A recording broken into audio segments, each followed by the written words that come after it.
Amantísimo Padre, qué gusto es para nosotros, qué placer, qué privilegio poder presentarnos cada primer día de la semana delante de ti trayendo estas ofrendas. Y es un privilegio, Señor, porque entendemos que todo lo que recibimos viene de ti, Señor. Y gracias, Señor, por todo tu amor, por toda tu providencia, por el sustento de cada día. Y queremos pedirte tu bendición sobre estas ofrendas.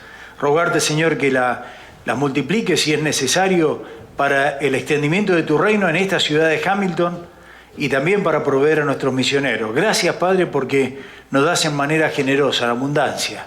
Y de esa abundancia que tú nos das, traemos entonces delante de ti esto. Bendice al dador alegre, bendice, Señor, si hay alguna persona en este lugar que no tiene trabajo, provéele, Señor, para que pueda entonces invertir en este reino eterno que es el reino de los cielos. Gracias, Padre, por todo tu amor, en el nombre de Cristo Jesús. Amén. Muy bien, le voy a pedir a los chicos que pasen a la escuela dominical, los adultos, los grandes, los jóvenes que están acá.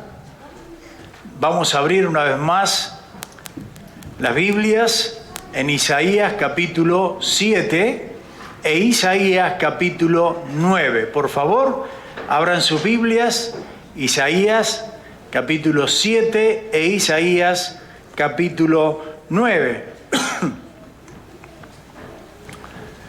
Estoy planeando, mientras los chicos salen, para este próximo 2024 tener un ayuno y oración. Pero el ayuno mío va a ser especial, porque va a ser un ayuno electrónico, a ver si me entienden.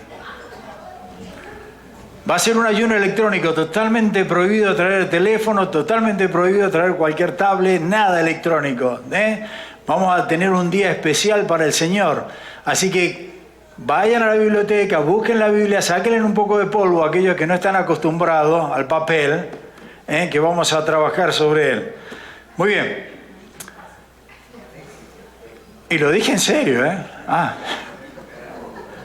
Dice la palabra del Señor, yo lo leí al principio, vamos a leerlo. Tal vez va a ser un poquito diferente el enfoque que le vamos a dar a este mensaje de Navidad. Y le puse el Cristo profetizado, y creo que esa imagen sintetiza todo lo que es el Evangelio, ¿no? Y dice entonces Isaías capítulo 7, versículos 10 al 14, y Isaías 9 del 1 en adelante. Necesito que estos versículos, este pasaje en Isaías 7 y 9 lo tengan en la Biblia, porque no va a aparecer como normalmente lo pongo en la pantalla. Lo que va a aparecer en la pantalla son solamente los versículos fuera de estos dos pasajes. Isaías capítulo 7, versículo 10 al 14, habló también Jehová a Acaz diciendo: pide para ti señal de Jehová tu Dios, demandándola ya sea de abajo en lo profundo o de arriba en lo alto. Y respondió Acaz: no pediré y no tentaré a Jehová. Dijo entonces Isaías: oíd ahora, casa de David, ¿os es poco el ser molestos a los hombres, sino también lo seáis a mi Dios? Por tanto, el Señor mismo dará señal. He aquí que la Virgen concebirá y dará a luz un hijo, y le llamará su nombre Emmanuel. Vamos, Isaías capítulo 9, versículo 1. Mas no habrá siempre oscuridad para la que está ahora en angustia, tal como la aflicción que le vino en el tiempo que livianamente tocaron la primera vez a la tierra de Zabulón y a la tierra de Neftalí. Pues al fin llenará de gloria el camino del mar, de aquel lado del Jordán, en Galilea de los gentiles. El pueblo que andaba en tinieblas vio gran luz. Los que moraban en tierra de sombra y de muerte, luz resplandeció sobre ellos. Ahora salte al versículo 6. Porque un niño nos es nacido, hijo nos es dado, el principado sobre su hombro, y llamará su nombre Admirable, Consejero, Dios fuerte, Padre eterno, príncipe de paz. Y escuche, lo dilatado de su imperio y la paz no tendrán límite sobre el trono de David y sobre su reino, disponiéndolo y confirmándolo en juicio y en justicia desde ahora y para siempre. El celo de Jehová de los ejércitos hará esto. Amén. Padre, gracias, Señor, porque estamos una vez más recordando tu advenimiento, cuando te humillaste y tomaste forma de siervo, haciéndote un hombre como nosotros. Quiero pedirte en especial en este día, Señor, que nos hables, que nos des claridad en nuestros corazones. Y Padre, que podamos entender que no hay absolutamente nada que escape de ti. Y Señor, que tú todo lo que has profetizado lo cumples al pie de la letra, porque eres un Dios fiel. Háblanos, Señor, en este día. Y si hay alguien que aún no te conoce, Padre, como dice tu palabra, que haya fiesta en los cielos, porque un pecador se arrepiente. Te rogamos que así sea, Señor. En el nombre de Cristo Jesús. Amén. Ahora, estos versículos que acabamos de leer, en esta época, de hecho, aparecen muchos de estos versículos aparecen en tarjetas, si ustedes se han dado cuenta, en las tarjetas navideñas.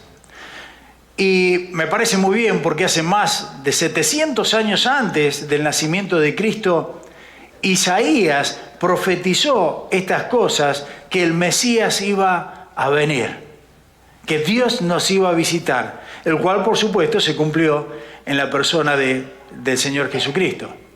Sabe que estaba revisando las notas y hay más de 300 profecías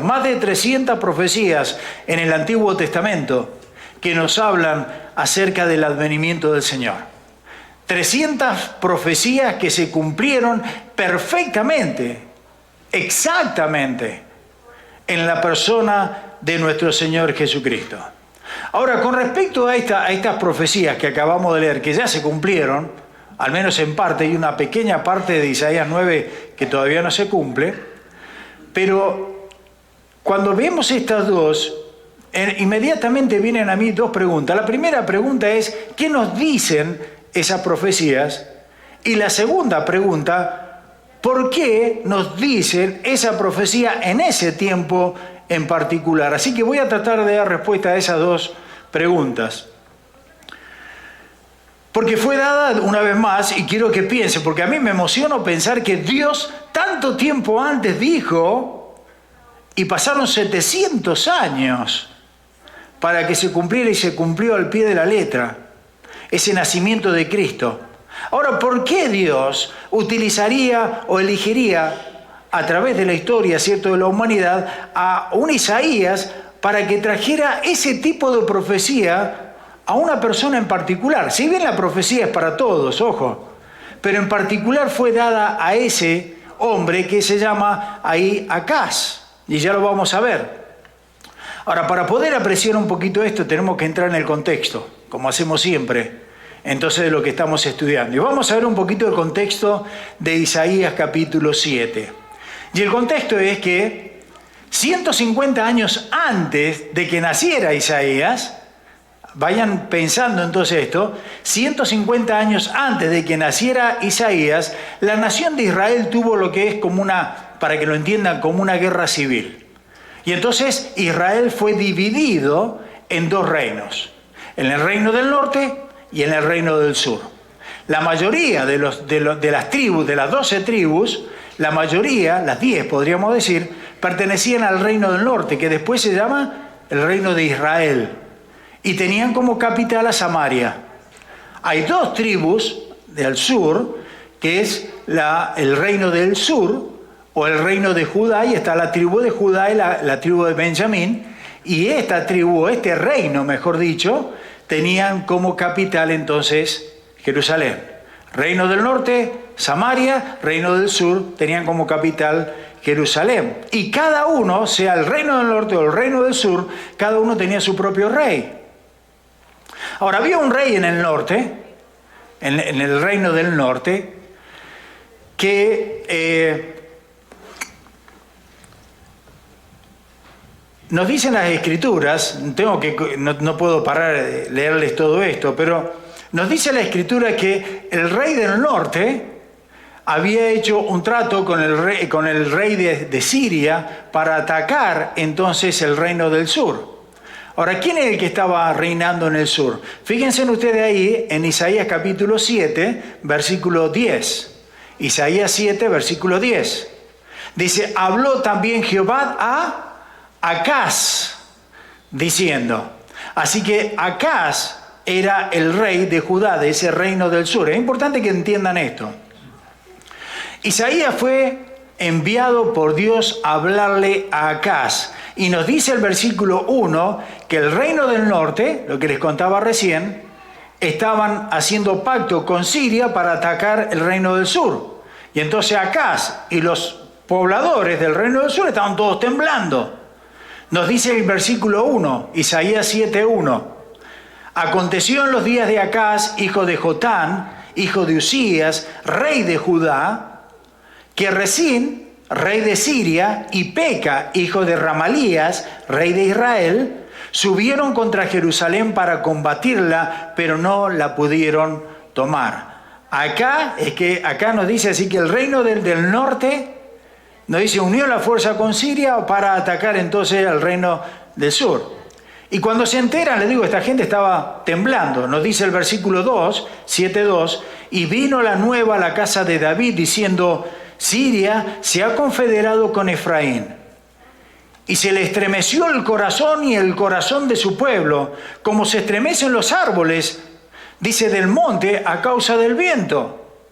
Así que temblaron, tenían miedo, estaban, ciertos, todos desalentados. Entonces, ¿qué hace Dios? Entre esa perspectiva, en ese panorama, dice Dios a Isaías, ve, dale un mensaje a Acaz, a este rey, dale un mensaje de consuelo, de ánimo, que no va a pasar nada. Miren ustedes, por ejemplo, el 7:4, en la primera parte. Y dile, guarda y repósate.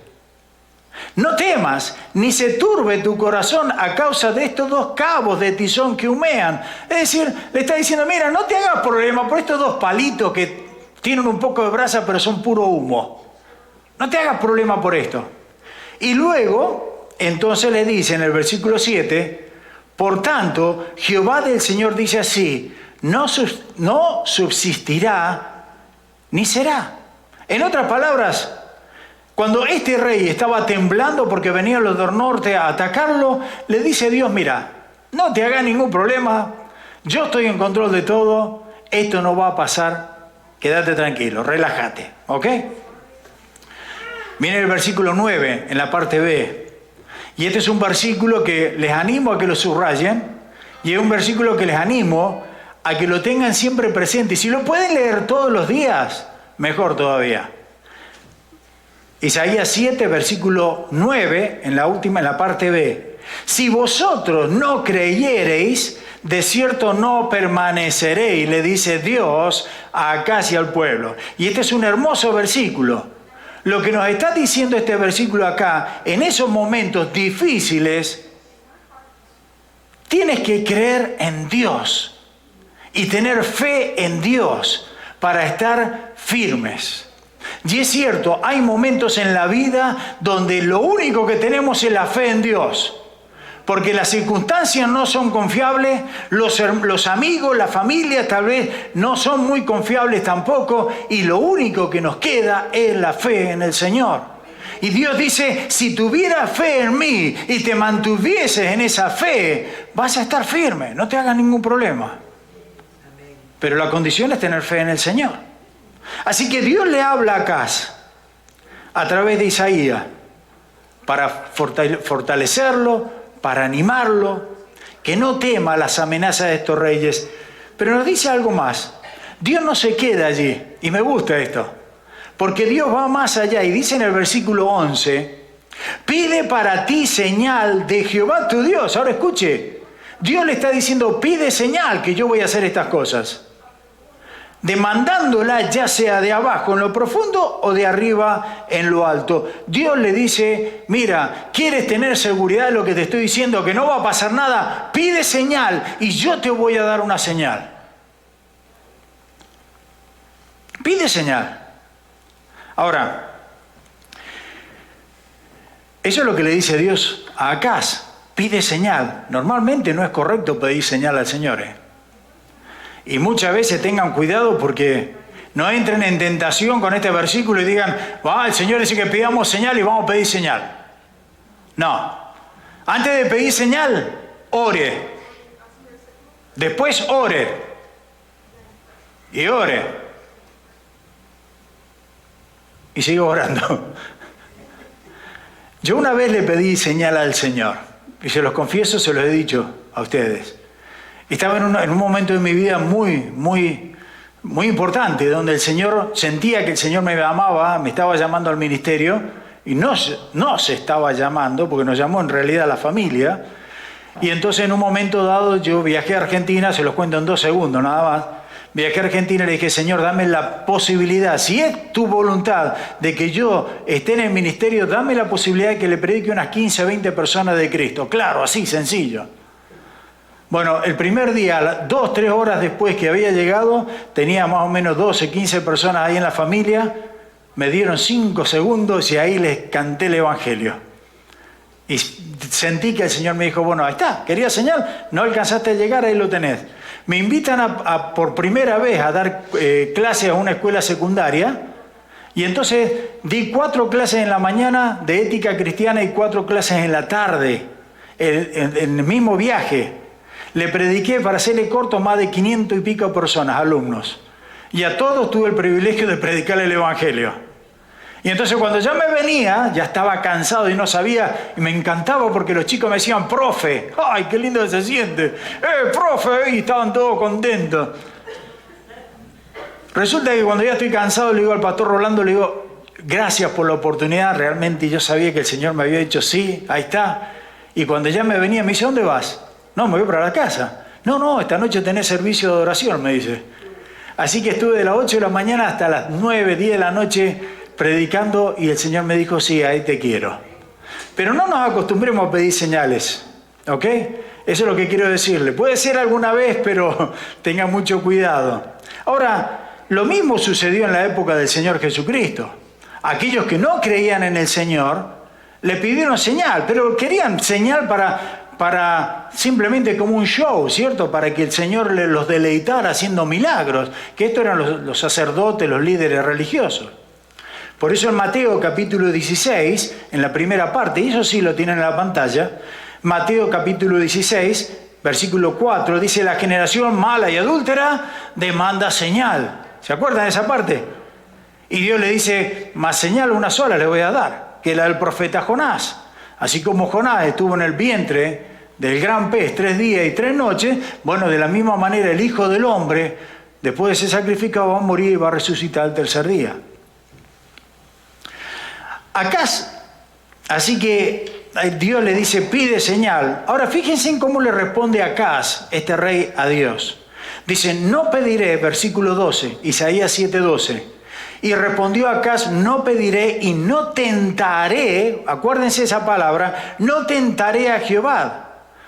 Así que Isaías le contesta como lo leímos. Dijo Isaías, oíd ahora, casa de David, es decir, del trono, ahí venía la descendencia del Señor, del trono real de Jerusalén. ¿Os es poco ser molestos a los hombres, sino también lo sois a mi Dios? Por tanto, el Señor mismo os dará señal. Así que, acá miren bien, porque el Señor le dice, acá pide señal, acá dice, no voy a pedir señal, no quiero tentar a Dios, pero Dios de todo modo le da una señal. Y me llamó mucho la atención eso.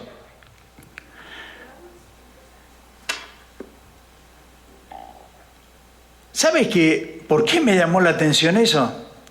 Porque ¿no te alegras cuando muchas veces nosotros rechazamos a Dios y no le pedimos a Dios, Dios de todos modos nos provee? Piensen eso. ¿Cuántas veces nosotros rechazamos y uno dice, yo no rechazo a Dios? Sí, rechazamos a Dios cuando, por ejemplo, no oramos en ciertas situaciones de la vida. Cuando yo pienso que yo puedo solucionar los problemas por mis propios medios, en cierta manera estoy rechazando el poder de Dios, que en definitiva es el que puede hacer todas las cosas. Y me encanta porque Dios de todos modos nos bendice. Dios, a pesar de nuestra dureza, Dios nos continúa bendiciendo, nos continúa sustentando. Ahora Isaías dice, Dios le dará una señal. Versículo 14, el Señor mismo dará señal. Y esa os dará está en plural, por supuesto, así que no es exclusivo para Acaz, sino en la pluralidad, ¿cierto?, de la humanidad. Está hablando que para una señal para todos los hombres, Dios va a dar. He aquí, ¿cuál es la señal?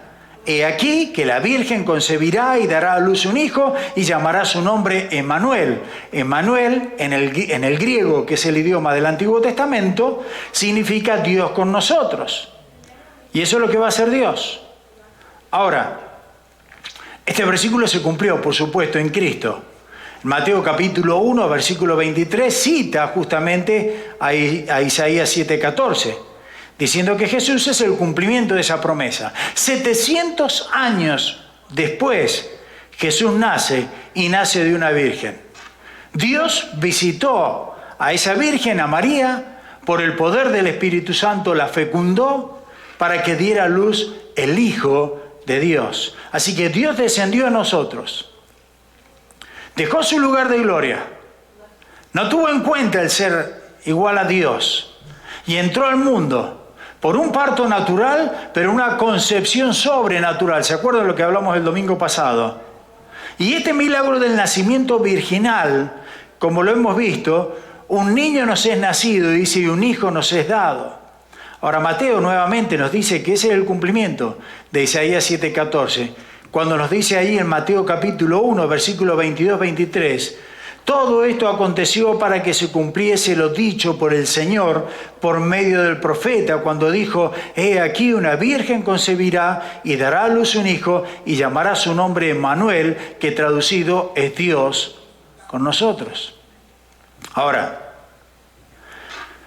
quiero señalarles algo, porque por ahí a algunos les gusta estudiar más y se van a encontrar con algunos eruditos o teólogos estos liberales que hay hoy en día, y van a decirle, mire, la palabra virgen en hebreo significa la palabra alma.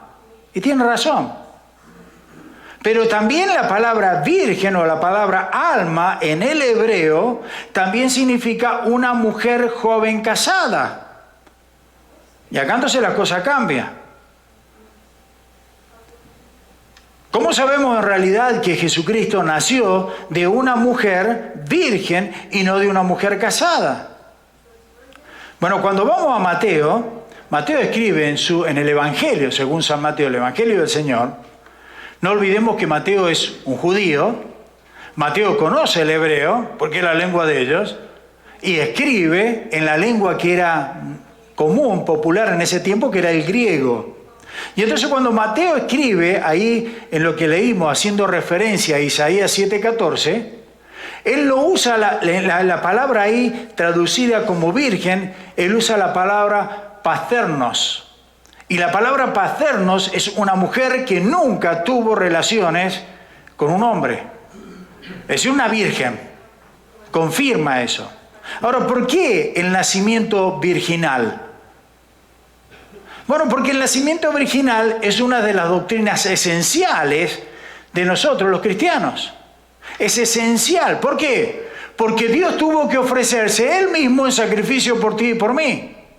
Eso es lo que estamos estudiando. Por cuanto todos pecamos, estamos todos destituidos de la gloria de Dios. Todos necesitamos un Salvador. Creo que el domingo pasado lo dije muy clarito, ¿cierto? Desarrollamos desde el principio del por qué las cosas. No voy a repetir eso.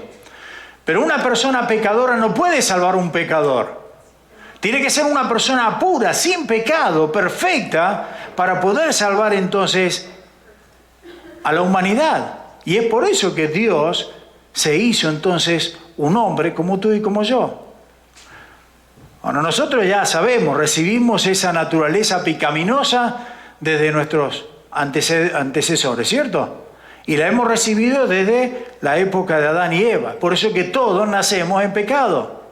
Me gusta cuando David dice en el Salmo 51, 51 versículo 5. Bueno, creo que lo tienen ahí. Salmo 51, 5. He aquí en maldad he sido formado y en pecado me concibió mi madre. Es decir, que ya nacemos con pecado, eso es lo que nos está diciendo. Entonces no podía haber un Salvador entre los hombres. Que lo que hace Dios viene entonces, envuelve en su humanidad, pone la semilla, como decíamos, en María, y entonces toma de María el aspecto de su ADN en términos de humanidad. Y entonces ese Dios se encarna, se hace un bebé. Y Jesucristo es 100% Dios y 100% hombre. Quiero remarcar eso siempre. Jesucristo siempre fue Dios, 100%, y estando en la tierra fue 100% hombre. Nunca dejó de ser ni el uno ni el otro. Por lo tanto, Jesús es el único ser perfecto que podía presentarse entonces sin pecado para pagar por nuestras deudas. Es por eso que el nacimiento virginal es tan importante. Si Cristo no hubiese nacido de esa manera, entonces no tendríamos entonces nosotros salvación. Ahora miren conmigo Isaías 9. Porque hay una profecía aquí en Isaías capítulo 9 que es fascinante. Que incluso, si uno, por ahí me encanta, a mí todo lo que es profecía me encanta, ¿no? Pero me gusta porque incluso en esto que vamos a leer, nos dice Isaías 700 años antes, no solamente que Jesucristo iba a nacer, pero nos dice también dónde Jesucristo iba a ministrar, dónde el Señor iba a predicar. Y me encanta eso. Mire, yo los invito ahí, en el versículo 1, Isaías 9:1. Mas no habrá siempre oscuridad para la que está ahora en angustia, tal como la aflicción que le vino en el tiempo que livianamente tocaron la primera vez a la tierra de Zabulón y a la tierra de Neftalí, pues al fin llenará de gloria el camino del mar de aquel lado del Jordán en Galilea de los gentiles. Miren qué bonito. Zabulón y Neftalí, si ustedes las miran en el mapa, están abrazando prácticamente el costado occidental de lo que es el río Jordán y la parte del mar de Galilea. Cuando Dios permitió que los asirios, tenían el norte, el sur, el norte, tenía Siria, y los asirios más al norte atacaran el reino del norte de Israel, ¿qué hizo Dios acá? Lo hizo por disciplina, justamente, aplicó disciplina ahí. Lo primero que atacaron fue justamente Zabulón y Neftalí. En el pasado Dios humilló a estas dos tribus. Las primeras que humilló fue a Zabulón y a Neftalí. Pero en el futuro, nos dice la profecía de Isaías, ya fue cumplimiento, por supuesto, pero mirándolo del tiempo de Isaías, en el futuro Dios iba a bendecir, iba a dar entonces esa profecía justamente comenzando desde allí, desde esa misma zona. Por eso dice, y por el camino del mar. ¿Se dieron cuenta, como nos dice en el versículo 1? Mire, Isaías 9:1, mas no habrá siempre oscuridad para la que está ahora en angustia, tal como la aflicción que le vino en el tiempo que livianamente tocaron la tierra de Zabulón y la tierra de Neftalí, pues al fin llenará de gloria, de bendición, el camino del mar, de aquel lado del Jordán, en Galilea de los gentiles. Ahora, déjenme explicarle algo. En los tiempos de Isaías, e incluso en los mismos días del Señor Jesucristo, había una gran población de gentiles en el norte. Bueno, también habían venido los asirios, en tiempo cuando invadieron, luego vinieron los romanos, así que siempre hacían asentamientos, ¿cierto? Y había una gran cantidad en Galilea de gentiles. Por eso es que acá se nos dice, si ustedes miran el versículo 1, dice, de aquel lado del Jordán, en Galilea de los gentiles. Ahora, le estoy contando mucha historia, esto hace referencia a una ruta comercial que hoy en día está pavimentada esa ruta. Hay una ruta que conecta, yo le puse el mapa ahí rápido, van a decir, el pastor vino con toda la historia hoy día, pero a ver si está el mapa. ¿No apareció el mapa? Ok, después les mando el mapa. Hay una ruta que aparece, imagínense, tienen el mar Mediterráneo acá, Israel está acá. No apareció el mapa, qué raro. Ok.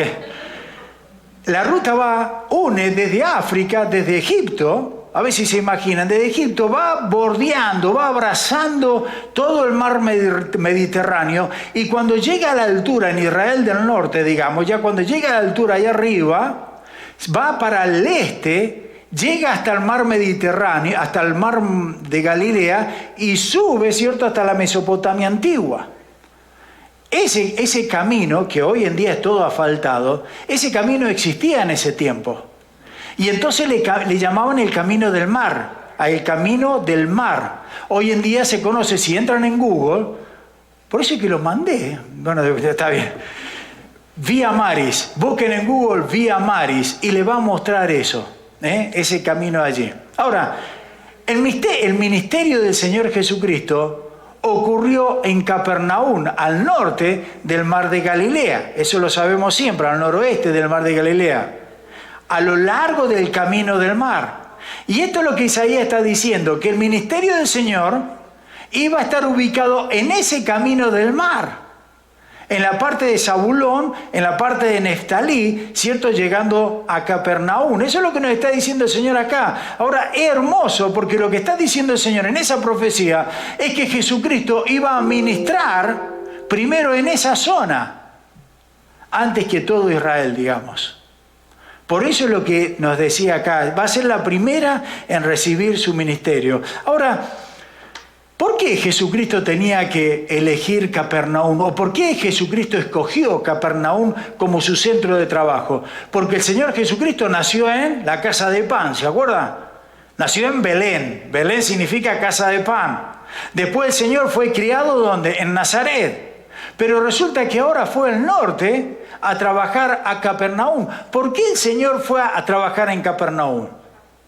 O en ese camino del mar, que había tanta gente. Bueno, justamente en esa época no había internet, en esa época no había las redes sociales, en esa época no estaba ¿ahí lo tienen? Bueno, gracias. En esa época no estaba La Nación Más, como veo yo todos los días el informativo, ¿cierto? No había información de 24 horas. Entonces, ¿qué es lo que hacía? ¿Qué es lo que hizo el Señor Jesucristo? Bueno, fue justamente donde había mayor conglomeración de personas, donde había más gente. Entonces fue el Señor Jesucristo allí. Dice en Isaías 9:2, el pueblo que andaba en tinieblas vio gran luz. Los que moraban en tierra de sombra, de muerte, la luz resplandeció sobre ellos. Y cuando nosotros vamos a Juan 8:12, dice que el Señor Jesucristo dice, yo soy la luz del mundo.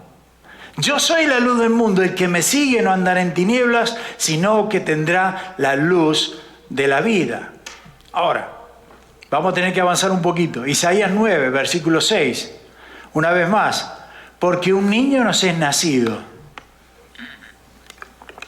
Y estas son palabras muy importantes. Nos es nacido. Nos está hablando de que la humanidad del Señor Jesucristo, que nace de una mujer. Dice, hijo nos es dado. ¿Por qué? Porque Jesús no entró en la existencia en el momento del nacimiento. Jesús ya existía. Por eso dice, un hijo nos es dado. Él ya era Dios, es Dios. Y siempre existió, desde la eternidad, siempre ha existido. Por eso dice, un hijo nos es dado. Y entonces al final del versículo 6 nos habla de cómo estará el gobierno sobre su hombro. Y esto sí es la parte que yo les dije al principio, que todavía se tiene que cumplir.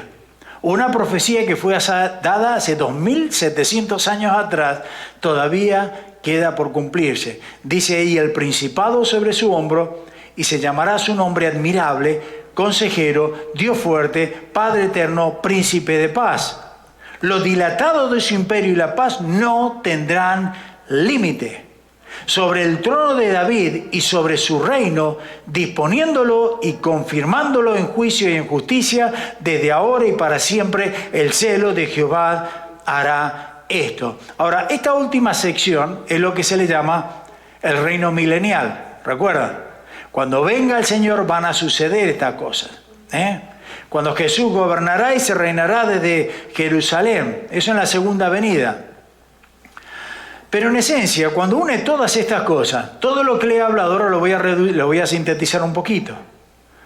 En esencia, cuando unimos todo esto, nos dice que el Mesías nacerá de una virgen 700 años atrás, antes de Cristo, que Él es el Emmanuel, que es Dios con nosotros, Dios encarnado, que su ministerio está situado a lo largo de la vía del mar, la vía Maris, junto al mar de Galilea. Nos dice que Él es la luz del mundo, que nacerá y que gobernará y reinará para siempre. Todo eso nos está diciendo en esa profecía. Todo eso. Y Él es el admirable consejero, Dios fuerte, Padre eterno, príncipe de paz. Ahora, a mí me surge la pregunta, porque cuando estaba estudiando este pasaje, sí, es muy lindo, ¿cierto?, darle un enfoque de lo que ve el Señor Jesucristo y todo eso, pero quería mostrarle algo un poquito más, un poquito diferente a lo que estamos acostumbrados a ver.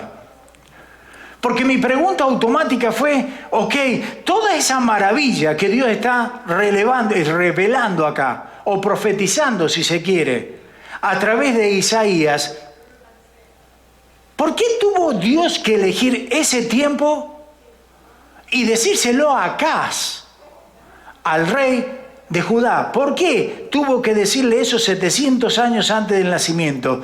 Ahora, les digo, esas profecías son dadas a nivel plural, ¿cierto? La pluralidad de la humanidad, es para todos. Pero Dios eligió en su providencia esa línea de tiempo y justamente decírselo a este hombre. ¿Por qué? ¿Por qué haría eso? Y aquí está la razón. Esta es la razón por la cual es una pregunta también muy importante la que les dije. Déjenme contarle un poquito quién es Acaz, para que entiendan entonces por qué mi pregunta, por qué Dios tuvo que dar una revelación tan impresionante, tan hermosa, tan bella, tan fantástica a un tipo como Acaz. Bueno, cuando uno va, no lo busquen, pero ¿saben lo que hizo? Acaz era un tipo, un rey malvado, muy malvado, de lo peorcito podríamos decir. En Segunda de Reyes, anótelo, después lo ve en la casa, en Segunda de Reyes 16, nos cuenta que este rey entró en la casa del tesoro de Dios, en el templo, y robó oro y robó plata, dice, y lo ofreció a otro rey. Ahora, preste atención, ¿quién era en la casa este? Entró al templo, robó oro y se lo ofreció al rey de Asiria.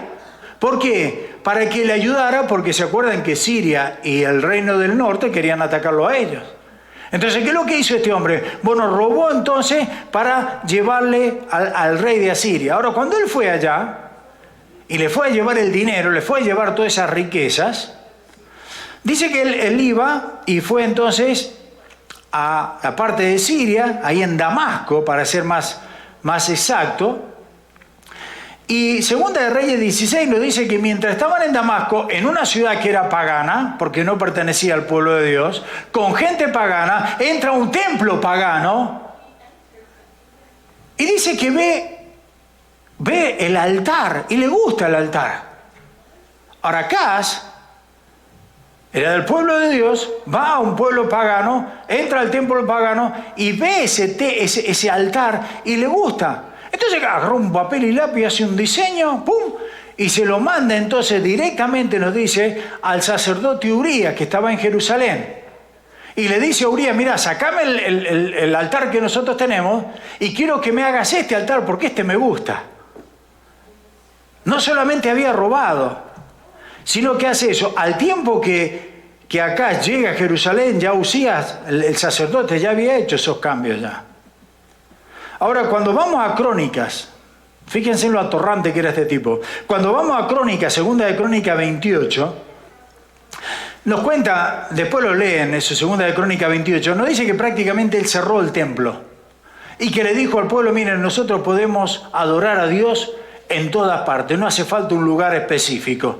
Y nos dice Segunda de Reyes, y eso sí se los puse en la pantalla, capítulo 16, versículo 4, asimismo sacrificó y quemó incienso en los lugares altos y sobre todos los collados y debajo de todo árbol frondoso. O sea, no hizo sacrificio a Dios en el templo de Dios, sino que lo hizo en los lugares altos como hacían los paganos con los Baales, por ejemplo. Acá comenzó a adorar a otros dioses. Construyó un altar pagano, pagó a un rey extranjero con dinero de Dios, con las riquezas de Dios. Pero no se queda ahí nada más. Segunda de Crónicas 28, 1, 3. De 20 años era Acaz cuando comenzó a reinar. Y 16 años reinó en Jerusalén. Y escuche, mas no hizo lo recto ante los ojos de Jehová, como David su padre. Antes anduvo en los caminos de los reyes de Israel. Y además hizo imágenes fundidas de los Baales. Y escuche, versículo 3, quemó también incienso en el valle de los hijos de Hinnom, e hizo pasar a sus hijos por fuego, conforme a las abominaciones de las naciones que Jehová había arrojado de la presencia de los hijos de Israel. Ahora, ¿se dan cuenta por qué toda esta información de fondo es tan importante para mí y para nosotros? ¿Por qué Dios tuvo que determinar enviar semejante profecía de la salvación del mundo, del Emmanuel, Dios con nosotros, a un tipo que realmente era un desastre? Mataba a sus hijos. Dice que los quemaba, y eso ¿saben cómo hacían? Es horrible, pero tenían unas imágenes grandes de metal de los Baales, con las manos así, y entonces le prendían fuego por la boca, le prendían fuego, eso estaba hirviendo el metal al rojo vivo, y entonces la criatura, los bebés, lo metían ahí. Eso es lo que estaba haciendo acá. Y a ese tipo Dios le da ese tipo de profecía. Ahora, dice en el versículo Isaías 7:11, pide para ti señal de Jehová tu Dios. ¿Se acuerdan? Demandándola, ya sea abajo en lo profundo o de arriba de lo alto. A ese hombre Dios le dice, pide señal. A ese hombre. ¿Por qué este tipo? ¿Por qué este tipo merece una oportunidad? Y entonces en Isaías 7:12 respondió Acaz, no pediré y no tentaré a Jehová. ¡Wow! Uno dice, ¿qué espiritual, no? ¿Estás bromeando, Acaz? ¿Tienes la audacia de que toda la vida estuviste probando a Dios? Metiste a los hijos tuyos ahí en fuego y encima te niegas a pedirle una prueba a Dios, cuando toda la vida has estado probando a Dios. ¿Por qué Dios tuvo que elegir a esta persona? Y me tuvo un conflicto esta semana cuando leía esto. ¿Por qué Dios aparecería y lo ayudaría y le declararía las mejores noticias que la humanidad podía tener? Por tanto, el Señor mismo dará señal. He aquí una virgen concebirá, dará a luz un hijo y su nombre será Emmanuel, Dios con nosotros. ¿Por qué Dios le tuvo que decir, un hijo nos es nacido, hijo es dado, principado sobre su hombro y todo lo que nosotros conocemos? ¿Por qué a ese tipo? ¿Sabe por qué? El Señor me tocó el corazón, porque acá es el típico humano, porque acá está dentro mío, porque acá está dentro tuyo, porque acá está dentro de cada uno de nosotros. Y sé que a nosotros nos gusta jugar muchas veces con el jueguito ese de compararnos, y no, yo soy mejor que tal vez que tú, o yo soy mejor que tal vez que otro, ¿cierto? Y consideramos eso, pero el quid de la cuestión es que todos somos pecadores. El quid de la cuestión es que acá es que todos hemos pecado y estamos todos destituidos de la gloria de Dios. Y Dios se le aparece, incluso lo que nos está mostrando acá, Dios se le aparece incluso a las personas más malvadas, más sucias, más pecadoras, para mostrar su amor, su gracia y su misericordia a toda la humanidad. Por tanto, el Señor os dará señal, y aquí la Virgen concebirá y dará a luz un hijo y llamará su nombre Emmanuel. Por nosotros un hijo nos es nacido. Por nosotros un hijo nos es dado. Por nosotros y el principado sobre su hombro, y se llamará su nombre admirable, consejero, Dios fuerte, Padre eterno, príncipe de paz. Lo dilatado de su imperio y la paz no tendrán límite sobre el trono de David y sobre su reino, disponiéndolo y conformándolo y firmándolo en juicio y en justicia desde ahora y para siempre el celo de Jehová hará esto, y alabado sea mi Señor, porque Él vino y murió por cada uno de nosotros. Eso es lo que nos dice la palabra.